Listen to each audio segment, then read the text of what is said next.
Ei, me fala uma coisa, você tem convicção? Afinal de contas, o que é convicção? Qual a diferença entre convicção e razão? Qual a importância da convicção para a minha própria experiência de vida? Essas e outras questões serão respondidas nesta videoaula, então não percam!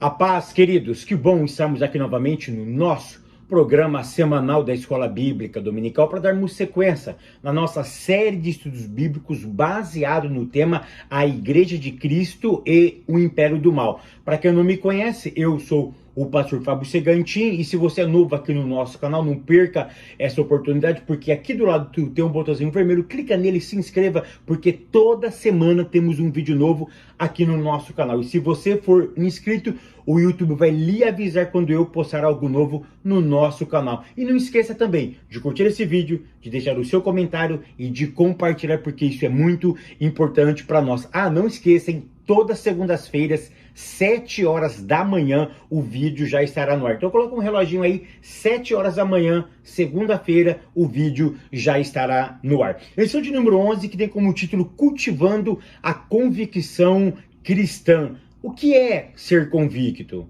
Você tem convicção? Qual a importância da convicção com a emoção? Ou convicção e emoção são as mesmas coisas? Ou convicção e razão são as mesmas coisas? Qual a importância dela para a minha própria experiência cristã e a minha experiência de vida? É isso que nós vamos falar um pouquinho sobre a convicção. Para isso, eu leio primeira carta de Paulo à igreja de Tessalônica, capítulo de número 2, do verso 1 ao verso de número 12, tá? Tópico primeiro, convicção espiritual. O que você precisa colocar na sua mente é o seguinte: como ser convicto num mundo onde tudo é relativizado? Como que eu posso ter convicção no mundo onde ser ou não ser depende? Onde a verdade varia? Onde a crença ela pode variar de acordo com o lugar aonde eu estou. Se convicção, daqui a um pouco nós vamos trabalhar isso, é algo inerente meu ou que eu adquiro ao longo do tempo, como ser convicto no mundo relativizado e no mundo duvidoso? Então, ter convicção hoje é um desafio. Ser convicto não é para qualquer um. Ser convicto realmente é alguém que desafia os padrões deste século. Porque quando você é convicto, você anda na contramão de uma sociedade. Você está andando não entre a maioria, mas entre a minoria. Ser convicto é ter a certeza de que você é e faz parte de um pequeno grupo. Mas ser convicto tem as suas razões. Ser convicto também tem as suas alegrias. Ser convicto também tem os seus frutos e os seus benefícios. Ah, eu quero te lembrar que eu já postei 2 pregações imperdíveis. As 2 pregações eu vou deixar aqui embaixo e vai ter um cardzinho aqui em cima também. A primeira pregação é: quais são os segredos da ceia do Senhor? Eu falo sobre a solidão na ceia. E a segunda pregação é uma série que eu iniciei. A primeira já está aqui no YouTube, tá? O título é Quem Serei? É imperdível porque eu falo sobre alegria. Quem eu posso me tornar? E eu revelo como ser uma pessoa alegre, ou o que rouba também a minha alegria. Essas 2 pregações estarão aqui em cima e aqui embaixo. Tópico primeiro, que tem como título a convicção espiritual. Ponto 1, o poder do Espírito. Olha que interessante, ter e ser convicto te conduzirá ao seu destino. Então vou repetir: ter e ser convicto te levará ao seu destino. O apóstolo Paulo um dia ele estava pregando o evangelho. Deus, através do Espírito Santo, o impele para que ele vá para a Europa. Olha o que diz Atos dos Apóstolos, capítulo de número 16 e o verso de número 9 diz assim. Olha o que Lucas nos relata. Paulo teve de noite uma visão em que apareceu um homem da Macedônia que lhe pedia, passa a Macedônia e ajude-nos. Olha que interessante, Paulo recebe um chamado. Paulo ficava em Jerusalém. Paulo estava pregando naquela região. Paulo, o máximo que ele chega são nas cidades vizinhas. Mas um dia ele é desafiado pelo Espírito Santo ou compelido pelo Espírito de ir até a Macedônia.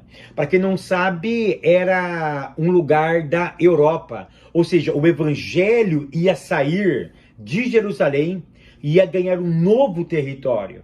Agora ele estava indo para a Europa. Ou seja, o que fez ele ir à Europa? Foi a convicção. Porque convicção não depende de emoção.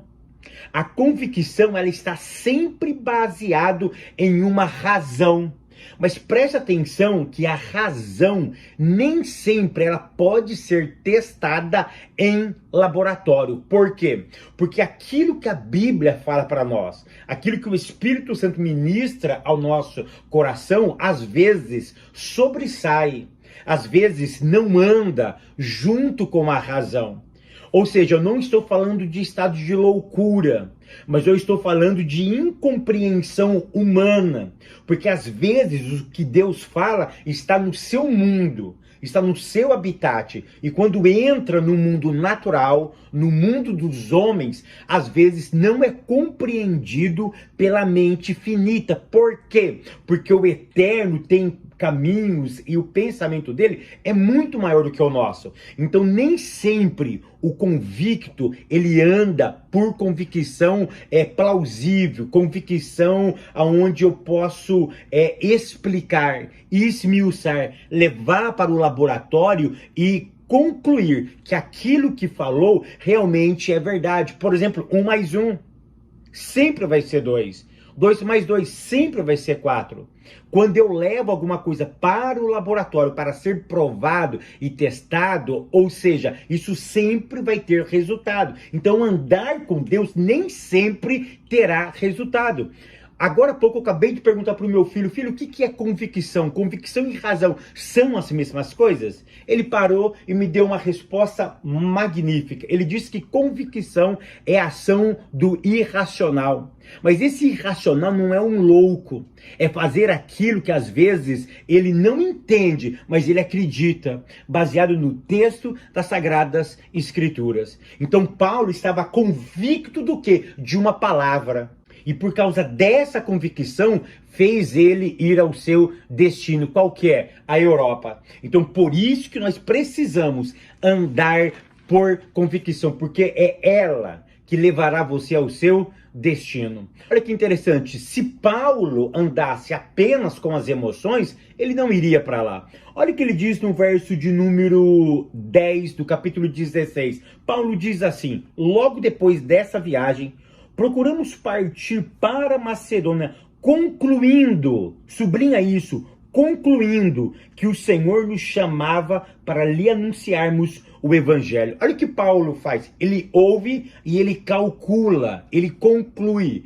Olha que interessante, esse concluir nem sempre é razoável, nem sempre é compreendido na plenitude da sua palavra. Mas se foi o Eterno que disse, nós devemos acatar a sua palavra. Por isso que convicção não é uma mera emoção, mas é uma convicção, mas é uma razão.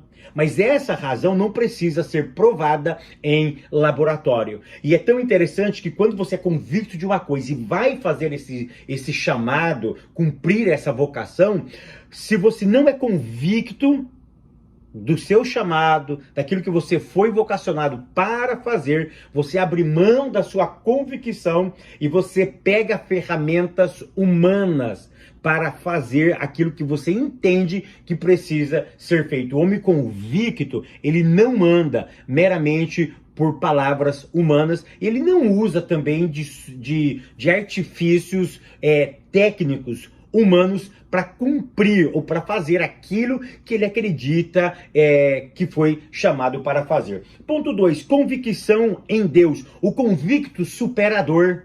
Anota essa, o convicto supera a dor. Quando Paulo chega em Filipe, olha no verso 10, que ele concluiu que Deus chamava ele para lá.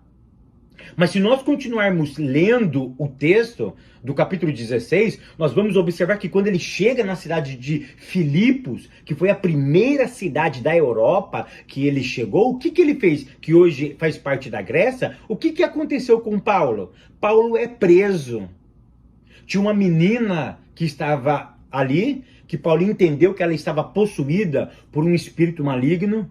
Paulo é preso. Paulo é açoitado junto com Silas, mas ele foi amarrado, os seus pés e os seus braços foi colocado num tronco. Paulo estava ali impossibilitado, Paulo estava ali cumprindo um chamado, mas ele acaba de chegar naquela cidade e vai preso. E o que Paulo e Silas faz? Eles cantam. E a Bíblia diz que perto da meia-noite, vocês sabem o que aconteceu, houve um grande terremoto. O que eu preciso entender é, convictos superam a dor. Quem tem convicção não está exime, não está imune da dor, mas ele supera. Por quê? Porque a convicção fala mais alto. A convicção supera. A convicção é o guia, é o norte. A convicção é a certeza daquilo que está dentro do seu coração vai se concretizar. O importante para ele é o final, não é o meio, não é a trajetória. A trajetória para ele não é importante. O importante para ele é a palavra inicial e o destino que aquela palavra falou para ele. O meio é irrelevante. Por isso que o convicto supera a dor. Em Filipos teve açoite, foi preso. Passou grandes perigos, mas o convicto não nega o seu destino. Ponto 3, fidelidade na pregação. O convicto aceita apenas uma voz. O convicto pode até ouvir várias vozes, mas ele só acata uma voz. Porque o verso 10 do capítulo 16 diz que, concluindo Paulo, eu tenho a mais absoluta certeza que quando Paulo ouviu aquela voz do Espírito Santo pedindo para ele ir até a Europa, é claro, é óbvio, por isso a palavra concluindo. Por quê? Porque com certeza ele ouviu outras vozes. Não vai, Paulo. É uma besteira. Isso é você que está pensando. Isso é fruto da sua mente. Isso é fruto do seu coração, é meramente uma emoção. Você não está na sua plena razão. O que você está ouvindo não procede de Deus. E Paulo começou a pensar. Enquanto Paulo pensava, vozes contrárias chegou até ele. Porque para ele concluir alguma coisa, ele teve que ouvir o contrário.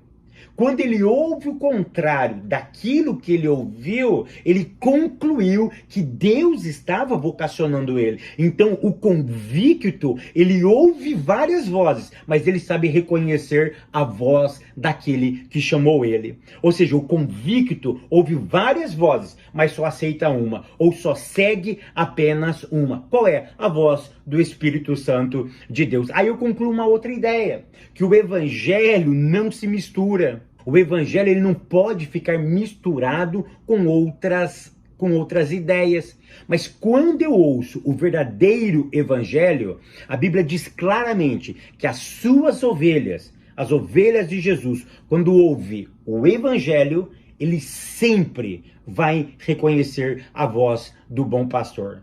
Ou seja, esses dias uma pessoa disse para mim, aqui nos Estados Unidos, Fábio, se nós pregarmos o verdadeiro evangelho nas igrejas, ela esvazia. Porque aqui nos Estados Unidos é muito terrível. Aqui o que eu mais ouço aqui é besteira em cima dos púlpitos. Aqui é difícil ter uma igreja séria. Quando eu falo séria, que prega o evangelho seriamente. Eu sei que isso pode fechar muitas portas para mim, mas nós precisamos falar isso. Ou seja, Mas se eu prego o verdadeiro evangelho, eu preciso entender que a Bíblia vai se cumprir, que as suas ovelhas ouvirão e reconhecerão a voz do bom pastor. Por isso que nunca pare de pregar o verdadeiro evangelho, porque sempre as ovelhas ouvem a voz e seguirão a voz do pastor. Tópico segundo, convicção moral. Ponto 1, a retidão nas ações. O convicto aceita a moral, ou a convicção afeta a moral do indivíduo. Primeiro ponto, o que é retidão? Retidão é aquele que não desvia do caminho. É aquele que tem uma reta, que anda num caminho reto. Ele não é como um homenzinho torto, que vivia uma vida torta. Ele poderia até viver uma vida torta, mas quando ele é convicto, isso afeta a sua moralidade. Por exemplo, o que mente não mentia mais. O que furta, ele anda honesto. Agora ele não fala mais palavras torpes. Esses dias eu estava dentro da igreja e nós estávamos conversando dentro do templo. E o irmão começou a falar alguns palavrões, mas sem querer. Por que ele fez isso? Porque ele fala na rua. Ou seja, ele tem essa mania de falar palavrões na rua. Eu não conheço fora da igreja, mas é natural. Foi tanta naturalidade que isso reflete o quê? Dentro da igreja estava refletindo que ele era lá fora, ou seja, era natural o falar dele. Então o que é palavras torpes? Palavras que negam uma retidão com Cristo. O convicto afeta plenamente a sua moral. Ou seja, o convicto tem a certeza de que ele precisa ter uma mudança de vida. Ele precisa ter uma vida diferenciada. Ele precisa imitar o Cristo. Ele precisa pisar na mesma pegada do Cristo que palmilhou aqui nessa terra. Então é isso que Paulo estava querendo nos informar, que o convicto, que aquela pessoa que é convicta, afeta a sua moralidade. Partindo desse pressuposto, olha o que nós vamos ler na primeira carta aos Tessalonicenses, capítulo 2, e o verso 5, que diz assim: como bem sabeis, nunca usamos de palavras bajuladoras, nem de intuitos gananciosos. Deus é nossa testemunha. O que Paulo está salientando aqui? Paulo está salientando a moral dele. Ou seja, ele não usa o evangelho, ele não usa a posição que ele tinha para usar em proveito próprio e para se auto-beneficiar. Paulo usa a expressão aqui no verso de número 5, como intuito ganancioso. Por quê? Paulo, ele chega em Filipos e depois ele vai para a igreja de Tessalônica. E lá era uma região muito pobre, ou os irmãos eram muito pobres. E o que Paulo faz? Paulo, ele começa a fazer coisas próprias para não pesar a igreja de Tessalônica. Ou seja, ele não usou do privilégio de apóstolo, nem o direito que ele tinha de viver em prol disso, para sugar e para penalizar os irmãos que já viviam em plena dificuldade. Ele não usa a sua posição, ele não usa o evangelho de forma gananciosa. Parece que é o contrário de hoje. Parece que hoje as pessoas usam o evangelho para fins lucrativos. Uma das coisas que eu mais ouço aqui nos Estados Unidos é dinheiro em cima dos púlpitos. Ou seja, eu não ouço sobre o pecado, eu não ouço sobre a volta de Cristo, eu não ouço sobre o verdadeiro evangelho, mas eu ouço sobre dólar, eu ouço sobre o green card. Se você for fiel, Deus vai te dar o documento. Se você for fiel, Deus vai te dar muito dinheiro. Se você for fiel, Ele vai te prosperar nessa terra. Espera, para. O evangelho não se mistura com dinheiro. O evangelho não pode ter fins lucrativos. O evangelho atinge a alma. O evangelho atinge a moral. O evangelho a ideia do evangelho é não fazer você um melhor crente, mas um ser humano melhor. Esta é a proposta do evangelho. Ponto 2, refutação ilibada. Olha que interessante, quando a convicção afeta a moral, a convicção dessa pessoa é uma convicção, ou a reputação é uma reputação ilibada. Olha que interessante, quando foi escolher, em Atos capítulo 6, e o verso de número 3, os diáconos, eles tinham que ter uma reputação ilibada. O que significa isso daí? Eu acabei de receber uma notícia hoje de que um pastor aqui nos Estados Unidos separou para o ministério uma família que há 3 meses atrás o marido e a esposa estavam na praia aqui nos Estados Unidos, bem no início do nosso verão, porque o verão acabou tem uma semana, bem no início do verão, esse casal maravilhoso foi na praia. Chegando lá, a esposa desse irmão teve um encontro com a amante. E as duas fizeram o quê? Se atracaram na praia. Passou um mês, me parece, que o pastor deu um cargo para ele muito importante na igreja. Então, biblicamente, isso não é uma reputação ilibada. O que é uma reputação ilibada? Reputação sem mancha. Uma reputação séria. Uma reputação onde não é perfeição, mas é uma pessoa que luta contra o pecado. É uma pessoa que não tem a ideia de ser perfeito, porque perfeito não somos, mas é uma pessoa que está constantemente lutando para agradar aquele que o chamou e o alistou para a guerra. Uma outra coisa que eu preciso entender aqui nesse ponto é o seguinte, que no reino somos servos, nunca senhores. Essa ideia, porque eu estou no reino, eu preciso ser servido, essa ideia é antagônica. Reino, eu sirvo, eu nunca serei servido. É claro, Fabio, mas se eu estou no reino, eu estou servindo outras pessoas. Se eu sou servo, eu estou servindo. Então, a outra pessoa que está ou não no reino, ela vai receber o meu serviço. A ideia aqui é justamente essa. Você nunca tem a ideia de senhor, mas sempre de servo. Então, olha que interessante. Se eu tenho a ideia de servo, eu sirvo vocês. Nesse âmbito, vocês que estão no reino estão sendo servidos. Mas você não pode pensar que é senhor da história. Você não pode pensar que vai ficar num trono sendo abanado e recebendo uvas na boca. Você precisa ter a ideia que você também é servo. Como você está recebendo auxílio, você é recíproco. Você ajuda outras pessoas. Ou seja, reino nunca pode ter a ideia de servo, mas sempre... reino nunca pode ter a ideia de senhor, sempre de servo. O problema é que hoje nós vivemos aquele evangelho de vantagens. Esses dias, eu não vou falar o nome, mas de uma mulher muito famosa no Brasil, uma grande pregadora, muito renome, e esses dias ela disse que nós precisamos ir para a casa de pessoas que nos tratam bem, que chega lá, faz um banquete para nós. E aí ela disse, fulana, isso é privilégio? Isso é barganha? Não, isso é honra. Isso não é honra. Ela não está pregando o verdadeiro evangelho. Muito cuidado com essas vantagens e com essas honras. Muito cuidado. Eu preciso me relacionar com pessoas que não me honram. Eu preciso me relacionar com pessoas que eu não tenho vantagem. Esses dias uma pessoa disse o seguinte, agora eu estou me relacionando com tubarões, porque eu cansei de me relacionar com lambari. Ou seja, eu só me relaciono agora com pessoas de dinheiro, com pessoas aonde pode me dar uma boa posição, um bom destaque, aonde eu fico na alta dentro da sociedade. Espera, isso não é o evangelho. A Bíblia diz que eu preciso olhar para o outro, sendo o outro superior a mim. Ou seja, eu sempre tenho que ser servo, nunca senhor. Fábio, então eu não vou ficar honrando as pessoas, é claro. Você precisa honrar, mas você não pode ter esse sentimento de vantagem.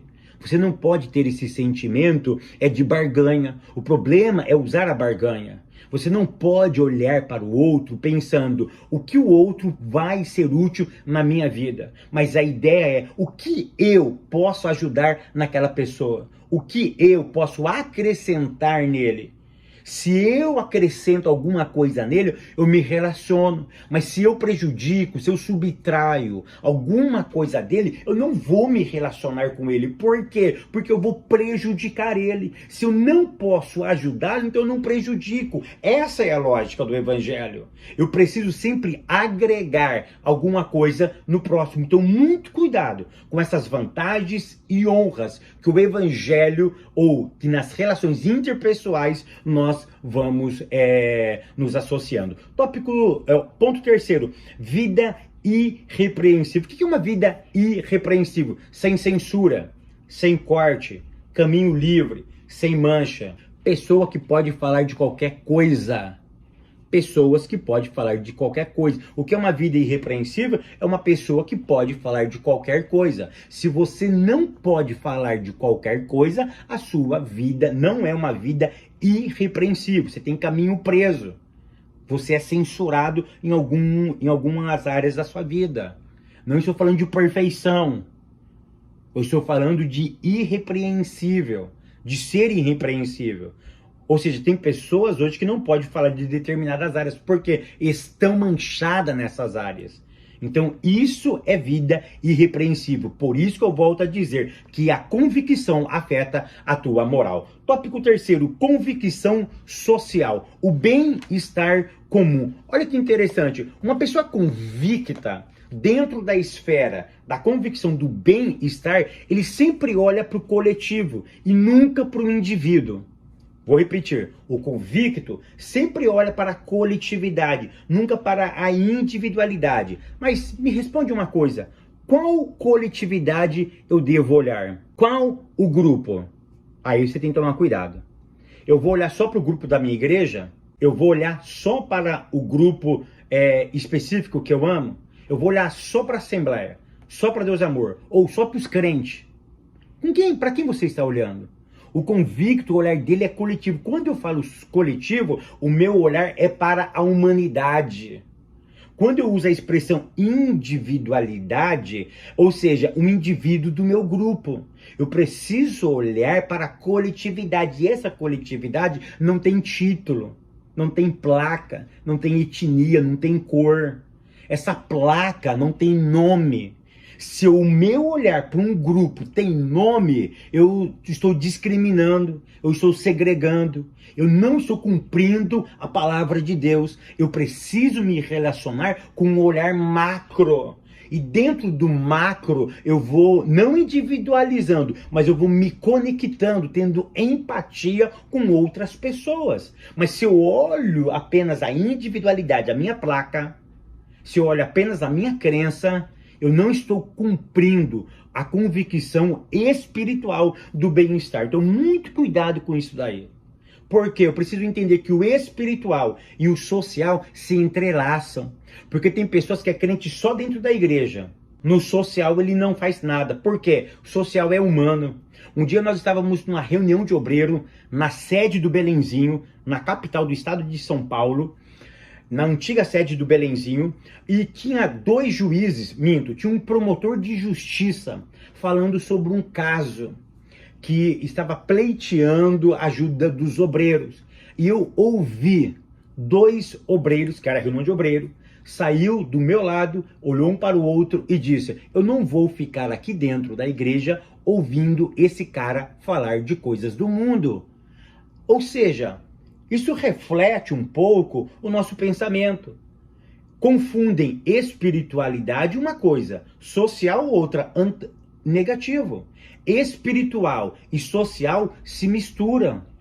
Ou seja, olha o que Paulo disse, para quem eu devo trabalhar honestamente, como se eu estivesse trabalhando para o meu Senhor.